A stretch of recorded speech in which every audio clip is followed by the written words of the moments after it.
Hello students, this is Mahesh Nagar. Welcome to my YouTube channel. Today I am going to explain you a beautiful poem whose name is Risk and which is written by Janet Rand.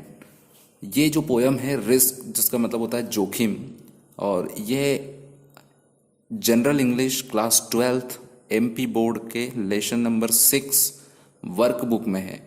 ये workbook की poems जो है वो जो unseen extract आते हैं unseen poem के special English 10th में, स्पेशल इंग्लिश 12th में और इवन जनरल इंग्लिश 10th और 12th में जो बोर्ड एग्जाम्स है उनमें ये अनसीन पोयम या अनसीन पैसेज करके जो आते हैं उनमें भी ये पोयम आ जाती है। इसके क्वेश्चंस जो है वो 12th जनरल इंग्लिश के जो स्टूडेंट्स है उनके एग्जाम में क्वेश्चंस भी इसके आ जाते हैं।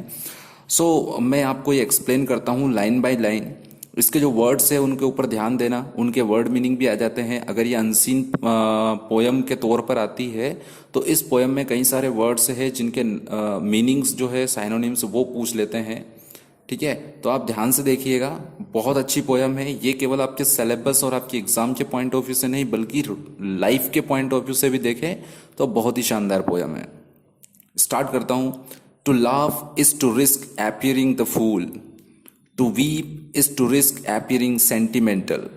टू लाफ मतलब हंसना, इज टू रिस्क हंसने में एक जोखिम है कि कहीं आप मूर्ख ना दिखो। अपीयरिंग मतलब दिखना या लगना, है ना। तो सुनने लाफ मतलब अगर आप हंसते हैं तो उसमें एक रिस्क होती है, एक जोखिम होता है कि लोग आपको मूर्ख समझ सकते हैं। अगर आप वीप मतलब रोते हो तो इसमें एक रिस्क, एक जोखिम है कि आप कहीं सेंटिमेंटल मतलब भावुक लगने की रिस्क होती है। To reach out for another is to risk involvement. अगर आप दूसरों के लिए अपनी पहल करते हो, दूसरों की परेशानियों को सुधारने की कोशिश करते हो, उनको सुलझाने में आप मदद करते हो तो आप कहीं ना कहीं उनके साथ संयुक्त हो जाना, है ना। इन्वॉल्वमेंट मतलब उनके साथ संयुक्त या उस पर्टिकुलर प्रॉब्लम में आप इन्वॉल्व होने की रिस्क रहती है। To expose feelings is to risk exposing your true self. Expose मतलब क्या होता है, उजागर करना, है ना। To show something which is hidden, जो आपके अंदर छुपी हुई चीजें हैं, आपके जो राज है, अगर उनको आप एक्सपोज करते हो, उनको अगर आप उजागर करते हो तो आप अपनी सच्चाई को उजागर कर सकते हैं। इसमें इस बात की रिस्क रहती है। To place ideas and dreams before a crowd is to risk being called naive। अगर आप अपने आइडियाज, अपने ड्रीम्स, अपने विचार और अपने जो सपने हैं वो क्राउड यानी भीड़ के सामने रखते हो, प्लेस मतलब उनके सामने रखते हो यानी कि उनको बता देते हो, तो लोगों आपके अंदर जो है वो किस चीज की रिस्क हो जाती है, बीइंग कॉल्ड नेव। नेव मतलब होता है एक तरह से लेक ऑफ एक्सपीरियंस मतलब अनुभवहीनता। तो आपके अंदर अनुभवहीनता की रिस्क जो है वो हो जाती है। To love is to risk not being loved in return. अगर आप किसी से प्यार करते हो तो उसमें भी एक रिस्क है कि सामने वाला आपको प्रेम ना करे, मतलब रिटर्न में आपको लव ना करे। To live is to risk dying. अगर आप जी रहे हो, आप जिंदा हो, तो उसमें भी मरने की रिस्क होती है। To hope is to risk despair. अगर आपके पास होप है, आशा है, तो उसमें भी निराशा की जोखिम बनी रहती है। To try is to risk failure. अगर आप प्रयास कर रहे हो किसी काम को करने का तो आपका प्रयास असफल होने के चांसेस भी हो सकते हैं, यानी कि उसमें आप असफल होने की रिस्क यानी कि जोखिम रहता है। But risk must be taken. क्या कहता है पोएट कि रिस्क तो लेना ही चाहिए। Because the greatest hazard, hazard मतलब डेंजर, खतरा। Because the greatest hazard in life is to risk nothing. जिंदगी में सबसे बड़ा यानी कि जीवन में सबसे बड़ा जो खतरा है वो क्या है, रिस्क ना लेने का है। क्यों ऐसा कह रहा है पोएट, वो आगे एक्सप्लेन कर रहा है। The person who risk nothing, वो व्यक्ति जो जिसके जीवन में कोई रिस्क नहीं है, मतलब जो जोखिम नहीं लेता है। डज नथिंग, वो कुछ नहीं कर सकता। हैज नथिंग, उसके पास कुछ नहीं होता है। इज नथिंग, वो कुछ नहीं बन सकता, कुछ नहीं होता है। एंड बिकम्स नथिंग, और वो कुछ नहीं बन सकता। Means to take risk in life is must. जीवन में जोखिम लेना बहुत ही जरूरी है, पोएट के अकॉर्डिंग जो पर्सन रिस्क नहीं लेता है, डज नथिंग वो कुछ नहीं कर सकता, हैज नथिंग उसके पास कुछ नहीं होता है, इज नथिंग वो कुछ नहीं होता है, एंड बिकम्स नथिंग वो कुछ नहीं बन पाता है। दे में avoid suffering and sorrow, risk ना लेकर वो क्या अवॉइड कर सकते हैं, किन चीज़ों से बच सकते हो, सफरिंग यानी कि परेशानियों से, एंड सॉरो और दुख से बच सकते हैं। वो व्यक्ति जो रिस्क ये सोच कर नहीं लेते हैं कि रिस्क लेने में जो है बहुत सारी परेशानियां हो सकती है, बहुत सारा दुख हो सकता है, वो बच तो सकते हैं, but they can not learn, परंतु वो सीख नहीं सकते, क्योंकि सीख जो है वो बोलते हैं ना, ठोकर खा के ही ठाकुर बनते हैं। तो ठोकर जब तक नहीं लगती है, असफलता नहीं मिलती है, सफलता का मजा भी नहीं आता है। तो पोएट क्या कह रहा है कि ऐसे व्यक्ति जो सफरिंग से और सौरों से बच तो जाते हैं रिस्क ना लेके, but they can not learn, वो कुछ सीख नहीं पाते, फील वो कुछ महसूस नहीं कर पाते, चेंज उनमें कोई बदलाव नहीं आ सकता, ग्रो उनकी उन्नति नहीं हो सकती, लव वो उनको प्यार नहीं मिल सकता, लाइफ वो जिंदा भी क्यों है, उनका जीवन भी बेकार है।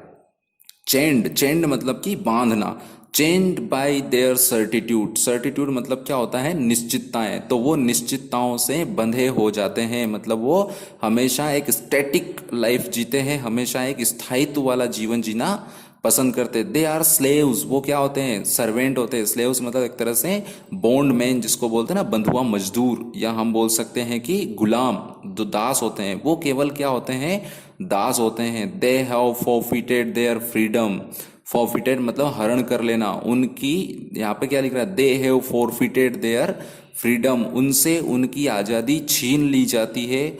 Only a person who risks is truly free, केवल वो व्यक्ति जो कि रिस्क लेता है सच्चे मायने में फ्री वही है, आजाद वही है।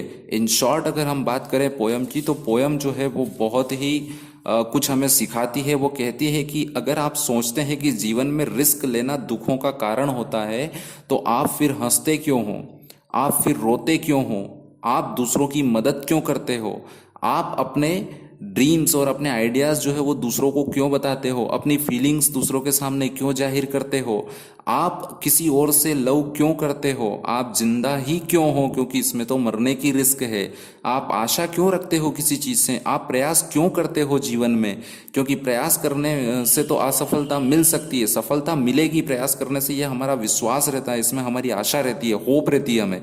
बट सफलता नहीं मिली, हम असफल हो गए, तो अगर असफल हो गए तो आप फेल्यूअर हो जाओगे, आप असफल हो जाओगे, लोग आपके ऊपर ताने कसेंगे, इस चीज का आपको डर लगा रहता है, इस चीज की रिस्क रहती है, तो आप रिस्क लेते ही क्यों हो? और अगर आप रिस्क नहीं लेते हो जीवन में, तो आपको कुछ भी हासिल नहीं होने वाला है। आप जरा सोच के देखिए, आप एग्जाम देंगे और एग्जाम में अगर आप फेल हो गए तो, अगर आप फेल हो गए तो असफलता हो गई। मतलब आप प्रयास कर रहे हो, आप मेहनत कर रहे हो, अपनी अपनी पढ़ाई कर रहे हो, सब कुछ कर रहे हो, आप अपना दिन रात एक कर रहे हो, आप बहुत सारी किताबें पढ़ रहे हो, बहुत सारे यूट्यूब वीडियोस देख रहे हो, बहुत सारे टीचर से ट्यूशन ले रहे हो, सब कुछ कर रहे हो, बट उसके बावजूद भी अगर आप फेल हो गए, असफल हो गए, तो एग्जाम में घर वाले गालियां देंगे, दोस्त गालियां देंगे, है ना, सब दुनिया वाले सुनाएंगे, बोले ऐसा पढ़ा वैसा पढ़ा, सारी चीज़ों की रिस्क रहती है, बट फिर भी हम एग्जाम देंगे, फिर भी हम एग्जाम देते हैं, उस रिस्क को हम चैलेंज करते हैं।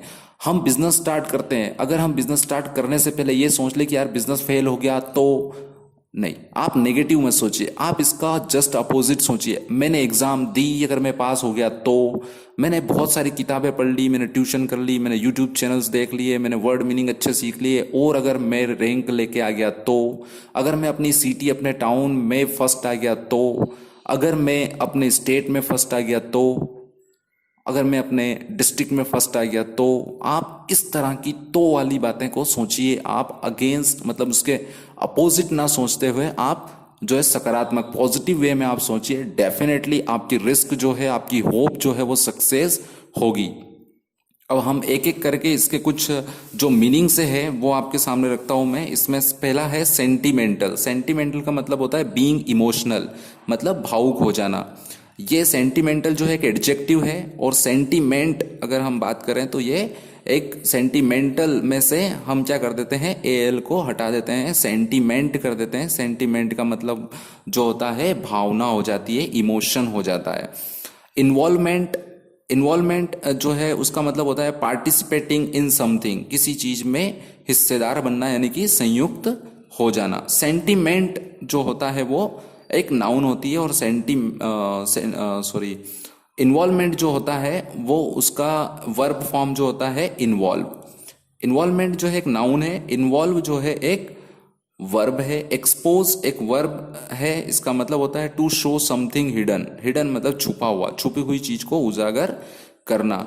न्यव जो होता है वो अनुभवहीनता होती है, ये एक नाउन है ना, जिसका मतलब होता है lake of experience. Hazard means होता है a thing that can be dangerous, जो खतरनाक हो सकती है उसको बोलते हैं हजार्ड। हजार्ड एक नाउन है, हजार्डस एक एडजेक्टिव है। उसके बाद सर्टिट्यूड। सर्टिट्यूड का मतलब क्या होता है? A feeling of being certain, निश्चित होने की स्थिति मतलब निश्चितता। ठीक है, सर्टिट्यूड मतलब निश्चितता होती है। स्लेव्स मतलब होता है बॉन्ड मैन या सर्वेंट, जिनको हिंदी में बोलते हैं दास।